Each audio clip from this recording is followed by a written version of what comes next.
Hello, everybody. Welcome in episode 4 of Ross Real Talk.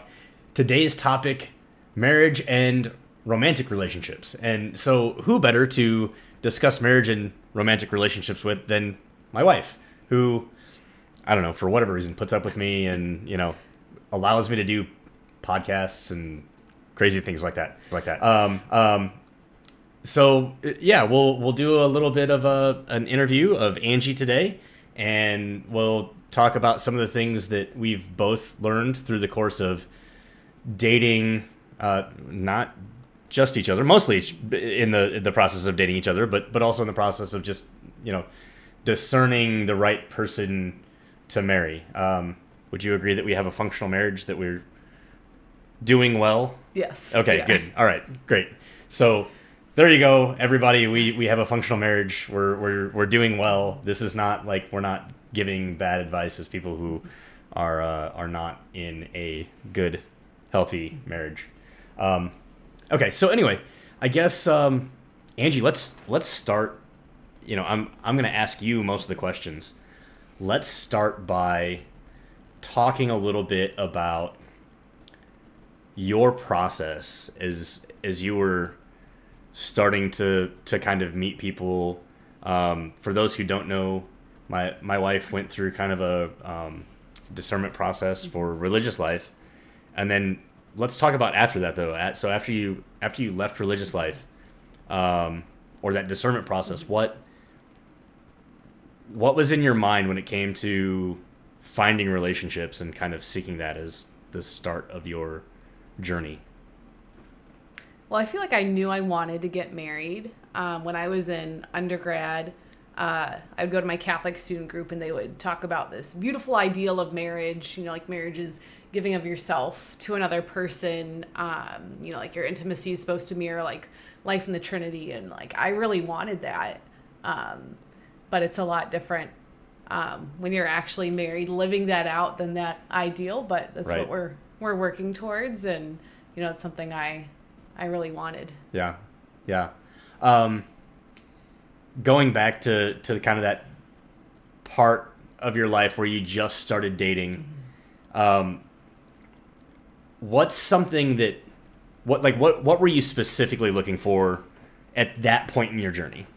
Like someone who was Catholic, who had shared my faith, someone I could grow together with, someone I could have fun together with, someone who would make me laugh, who would try to make me a better person, someone who shared my values and similar interests. We didn't have to like everything the same, but it helps when you kind of have a starting point of some common ground. Yeah. Looking back at that point of your life, where you were kind of starting to date, and even into the point where you were dating me, what do you wish you had known a little bit sooner?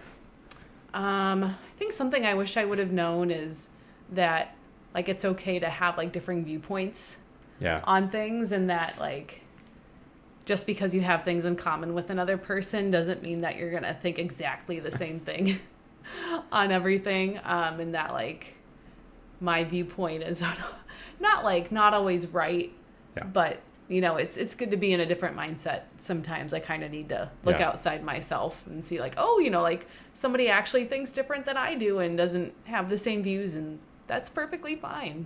Do you feel like it's somewhat frequent that we have different opinions on things? Like how we do things around the house. Yeah, definitely different work styles when it comes to cleaning. Might have something to do with me having been in the military, do you think? Probably. Yeah, okay. What would you tell like late 20s you about relationships? Like what advice would you have for late 20s you?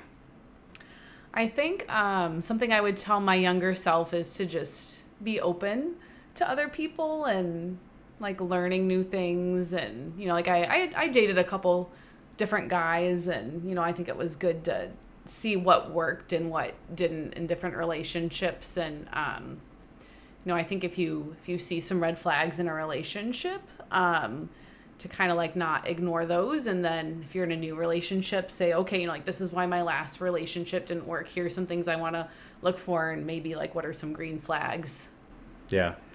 What for you made this work in the start? What do you feel like? You know, you talked about your early values in relationships. What made our relationship one that you wanted to be in, especially where those values that you shared with us are concerned? Yeah, I think just being able to be with someone who shared my faith, but not just sharing it, but actually like living it out. You know, seeing your generosity with others, seeing how important going to mass was for you and being involved in your local community. Like seeing your loyalty towards others. Like you didn't just talk the talk, but you really walk the walk, with being your authentic self. And I found that really attractive.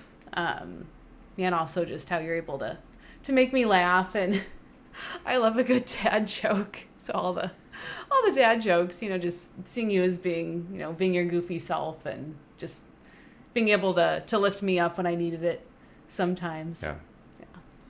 It's true. I do spout off a lot of dad jokes. If you ever come visit me in the Twitch stream, you'll get a good smattering of them over the course of a few hours. So sorry, not sorry. Anyway, how do you prefer to solve problems in our relationship? You know, and I know we've both. We kind of both have our own preferences for how to solve problems, but how do you prefer to solve problems?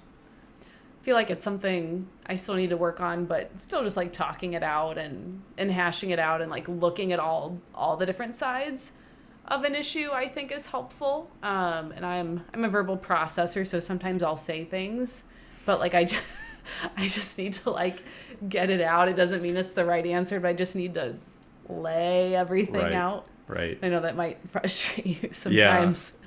Yeah, the verbal processing for me is sometimes not. That doesn't. I understand that you need to verbally process. Just sometimes you say things and I'm like, what? I need to verbally process too. So I think we're on the same page as far as how we work things out. It's just a matter of just remembering that you know. Any conversation in a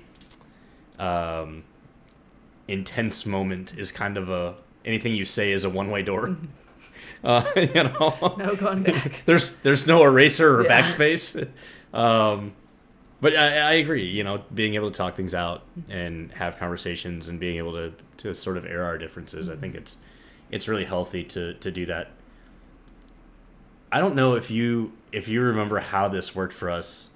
So we've been together. We've been married for 6 years now. We dated for 2, so we've been together for 8 years. How long do you think we were together before we had our first like real argument? I think it was until we got married. Yep. Yeah. Yeah, like. Yeah.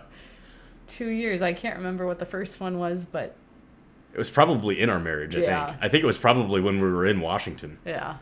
So, yeah. Or in the house during COVID. 3.5, yeah, or maybe, yeah. But we got married during COVID, y'all. Weekend before COVID. Yeah, welcome to marriage. Weekend before everybody got shut in is the weekend that we got married.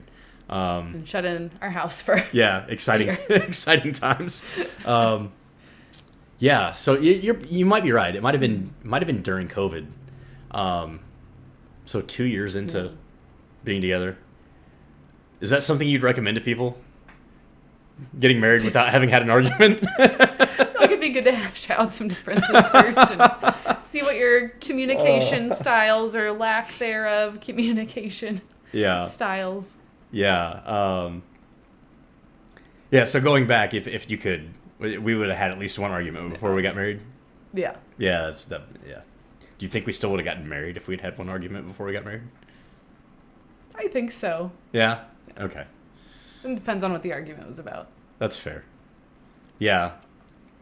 I gotta say, I think a large part of the reason, and it should have, part of me feels like this should have been a red flag that we didn't argue about anything before we got married. And at the same time, I liked that. I liked that we had so much in common and that we were constantly on the same page about things. So I certainly don't think I would change. I mean, I obviously wouldn't change anything, right? But I think it would have been helpful later on in our marriage if we had crossed that bridge a little bit sooner, maybe. I don't know. It's an interesting thought. Still, it's an ongoing thing, working through conflicts. It's 8 years avoid in. them. I'm like the ostrich. Yeah. I'm trying to get better. True. Promise I'm working on it. I know you are. I appreciate that. Yeah. And so Angie's been really good lately about at least coming to me with things occasionally when there's something the matter, and lets me know when she needs more from me, which is what we need in our relationship. At a high level, what's something relationship based that you want to keep working on? I think definitely communication. Like, I feel like sometimes I expect you to be a mind reader. Yeah. Which is not good. Nobody can do that.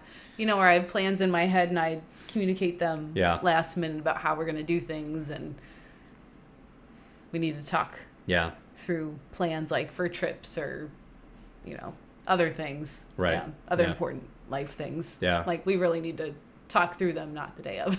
Angie's really good at having kind of like a stoic demeanor about her as well.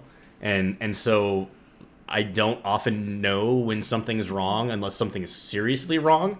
So I don't even know to ask. It's kind of obviously I can't read your mind. But usually people will put on some sort of expression or give some sort of visual cue that something is wrong. And you don't tend to do that until you get really frustrated and things are ready to blow up. So,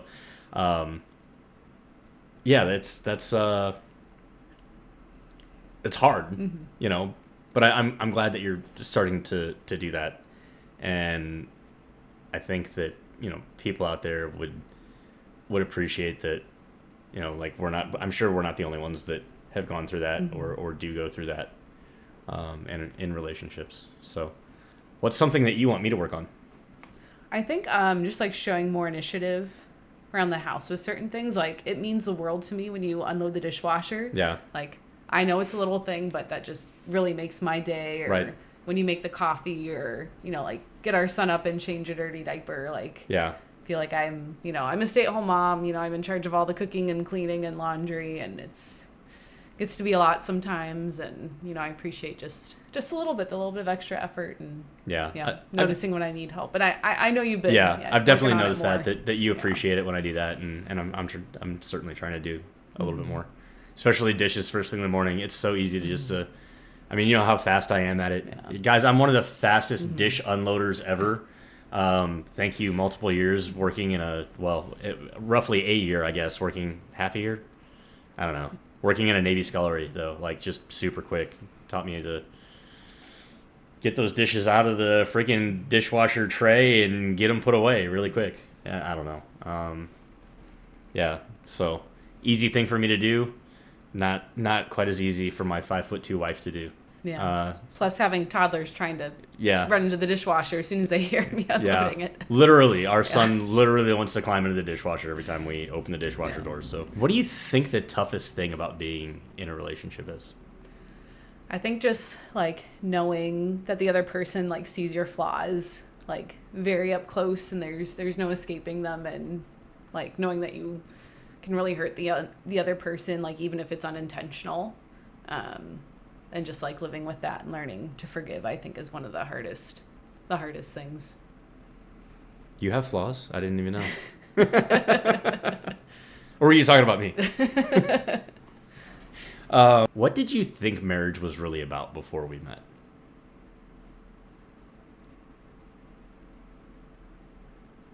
Yeah, I think, like, finding that person to, like, get you towards heaven, and, like, self-sacrifice, and, like, I think that's still true, but kind of like I said before, it's different to have this ideal and then actually, like, live it out in the flesh, to make those sacrifices, to do those things, to, like, improve yourself for the sake of your relationship, to be able to take that criticism, or pick up your cross in your marriage. Like, it's still about sacrificing for your partner and doing what's best. But also having fun together, and, the the lighter things, like enjoying being with one another. Like, I think it's easy to get bogged down in the day-to-day and, like being a parent, getting bogged down by the kids, and, just been refreshing lately to be able to have more time together to have fun and be ourselves and think back to what it was like when we were dating, and not exactly recreate that, but I feel like now, like, we've been doing a better job of getting back into dates with one another and having fun and just laughing together. Yeah. Do you feel like relationships are easy? No, I think they're really hard. Okay. Is it worth it though? Oh yeah, totally. Like, it's, every day it's worth, you coming home to me and the kids and being able to spend time together and talk. And why is it worth it? Like, I mean, I agree with you. It's hard. Why for you is it worth it to basically like do something really hard to, bring somebody else into your life, right? Like you have to share a life with somebody else. Why is it worth it to do that despite how hard it is? Well, I think it can be pretty lonely just doing things on your own all the time. And, it does, it takes a little bit to be vulnerable and to open yourself up to someone. But, it is worth it to have that other people to have that other person to share things with, to share the joys and the highlights and the tough things. Like we weren't meant to be alone. We were meant to be in community with one another. Yeah. Yeah. But early on, what did you think marriage was about? I think like trying to find that like romantic best friend, like someone, who you're always gonna be with, someone to support you, to love you, to have fun with. Yeah. Do you feel like that's kind of a rose-colored glasses view of marriage and relationships? I feel like sometimes. Yeah. Yeah. Like not quite naive, but. Yeah. Is that what you think about relationships, like a marriage relationship now? I mean, not to say that it's not some of that, but has the whole picture changed some? I think a little bit. Like, it's not just a friend, but like a partner and everything. Like something I've learned is that like we're not two separate people. Like when you're married, like you become one person. Like your families become one. Like you need to make all the important decisions together. Like you do a really good job of consulting me about a lot of things, like all the important things. You always make sure that I'm like clued in on it. Yeah. All right, your turn. Shoot some questions at me. What do you have for me? I was not prepared for this. Well, I know that's part of the fun is that we get to, I get to put you on the spot, and then you get to put me on the spot right back. This is how marriage works, by the way. What are some things that have brought you joy in our marriage? Oh, I mean, obviously our kids. I know I've mentioned that. You brought up a good one too. The road trips and just spending time together, just having conversation, putting the phones away, having the ability to just share things with each other and brainstorm the future or whatever, and like make plans that I don't know if we'll keep or not, but it's just fun to think about the future and set goals and try to achieve them together and work on some of those kinds of things with one another.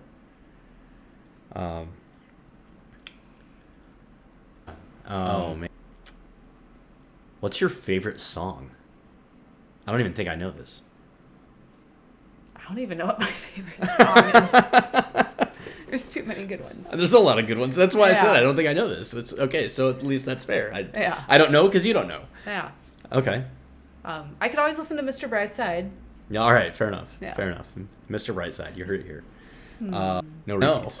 What's your favorite hike you've been on? Oh. That's tough. Honestly, like you and I have gone on a lot of really good hikes. And I do think it's got to be a hike with you. Like if I think back to like hikes before you,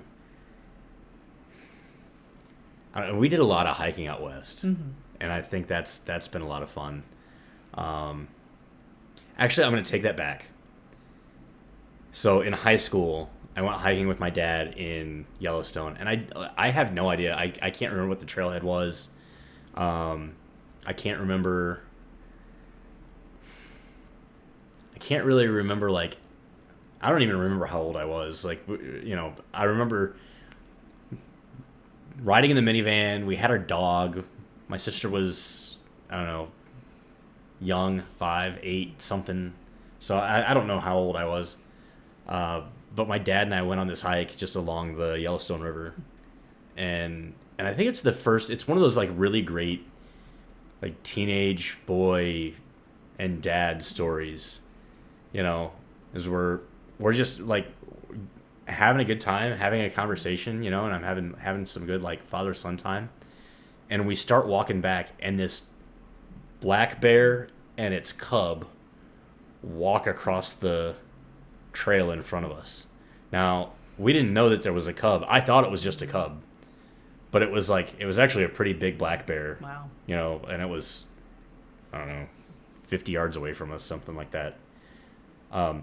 I was not scared at all. I was probably too courageous about that, especially after, if anybody's seen the bison attack in Yellowstone that happened like 2 days ago or whatever. So I was not nearly nervous enough about this bear. My dad's like, get back. Hey, bear. That's a big bear. Thankfully, the bear didn't want anything to do with us, but I thought that was a really cool hike. And then I don't know, maybe number 2 was the hike that you and I went on, where I made up the "I Want to See a Bear" song. Oh yeah. Because I totally wanted to relive that moment, that kind of moment with you, where, you know, like, we were on a hike and I got to see a bear. It's happened a few times on hikes where I've seen a bear on a hike, but I don't know, maybe it's for the better that we didn't see a bear on a hike, and we did see a bear or like dozens of grizzly bears later that day. Yeah. I don't know. I don't think I want to meet a grizzly bear in person. No. So black bears are a little bit less intimidating to me, but yeah, I don't know that I want to meet a grizzly bear in person. All right. Oh, no repeats. I can't ask the same question back. What's your favorite national park that we visited together? Ooh, that is so hard.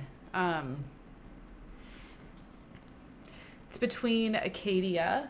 So we did that for honeymoon part 1. That was fun. Yeah, it's gorgeous out there with, like, the forests and like the water and, like, a little bit, they're not quite mountains, but they're the mountains. Hills. Yeah, they're mountains. Yeah, you have a little bit of everything. They're not Western mountains, but they're mountains. Yeah. And then being able to go to Teton National Park with you, because it's always been a favorite national park of mine. I've been there with friends and family, and, like, finally being able to share that park with you. Yeah. Man, I was just super stressed out that day. I'm glad you had a good time. Yeah. That was not a highlight of of our trip out west. I would have not gone to Teton, and but no, I'm glad that was. By the way, this is what marriage is about too. I did something, like, I really didn't want to go to Teton. I'm glad you had an amazing time, because I that was a really rough couple days for me.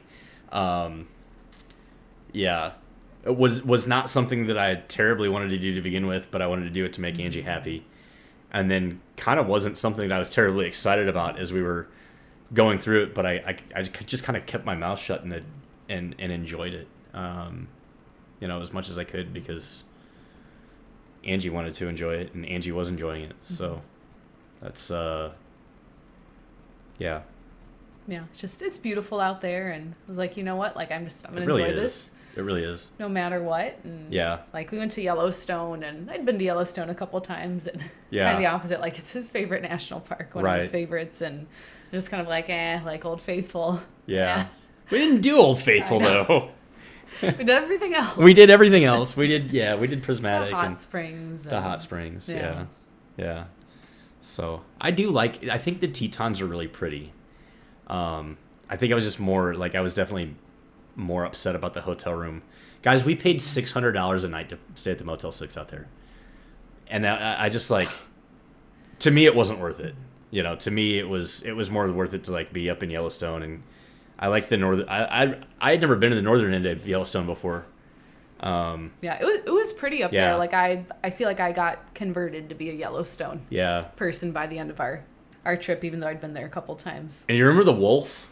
Yes, we saw wolves on our last day. It was so cool. They like darted right in front of the Jeep. Yeah, so I mean, not right in front, 120 yards in front of the Jeep. Like it ran in the middle of the street, looked at us, and then just kind of like went on its way. But that was really neat. So, yeah, that was kind of a childhood dream fulfilled for me. Actually, I really wanted to see wolves in Yellowstone when I was a kid with my dad the first time, and my dad was like, "I'm not going to the north end of the park. There's nothing up there."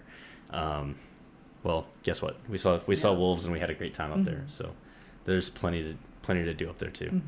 Not as much touristy stuff though. Yeah, definitely. Yeah, we had some good hikes up there. Yeah. That I'd never done before, so that was fun. Yeah, although all that's kind of got washed out, I think. So I don't know how accessible that is now. But I don't know. Anyway, all right. Let's. How about one more? What do you hope our marriage is like in 5 years from now? Oh man. 5 years from now, gosh. 3 years, 1 year. No, like that's a tough question because I can think about like goals that we have to do things, right? Like moving out of this house. Like we've got another kid on the way, so that's awesome. I wouldn't mind having a fourth. I know you. Like that's something to discuss later. But I don't feel like that's marriage specific, right? Like, I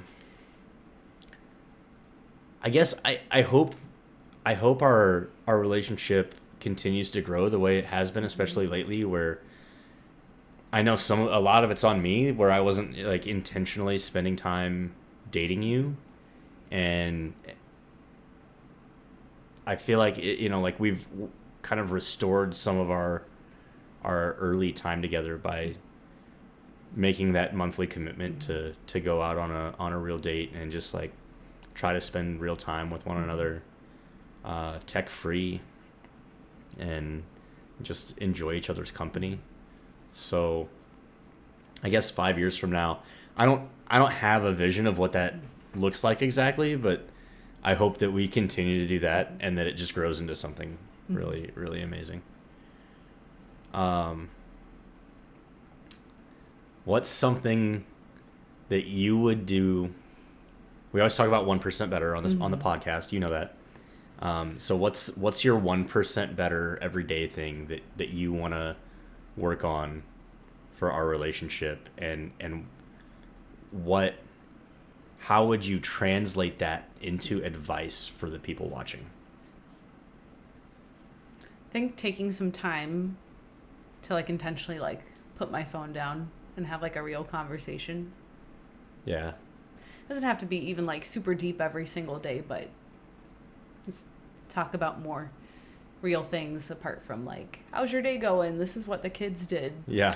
Because I feel like that's a lot of our conversations, and I want to talk about other things and keep learning about each other too. Like I feel like early on in our relationship and marriage, like we went really deep and like we learned a lot about each other. And I don't want to stop. Yeah. I know it's hard, like kind of like getting in that rut, or like, oh yeah, like we spend all this time together and like I know this person, but do I really know this person? Right. Yeah. I had thought of a great analogy for what those little conversations are. They're like, what did you do today? This is what the kids did. Mm-hmm. I think of those as like rice crackers or rice cakes. The circular ones that are like that, and they're like that thick, and they have almost no flavor whatsoever to them, and they've got next to no calories in them either, but they're filling. Like, I feel like some of those conversations are the same way, right? Like they're not substantial in any way, but they fill the need for interaction without really like giving enough depth to kind of satisfy the relationship. Anyway, Maybe we'll coin that. Rice cracker conversations. Yeah. Rice cake conversations. Gotta get some peanut butter on top of those, or there we go. Yeah. Get a little protein, some calories. Yeah. Go do some push-ups afterwards. Something like that. Yeah. All right. Well, hey, thank you everybody for watching again today. We really appreciate you. If you enjoyed this conversation, if you enjoyed our podcast, please hit that like button and hit subscribe. It's those are the two greatest ways that you can support us. And really appreciate everything you're doing. Please follow on other platforms as well. I'm Ross Real Talk on almost every platform out there right now.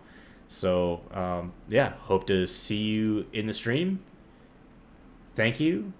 God bless. Keep looking up. And we'll see you soon.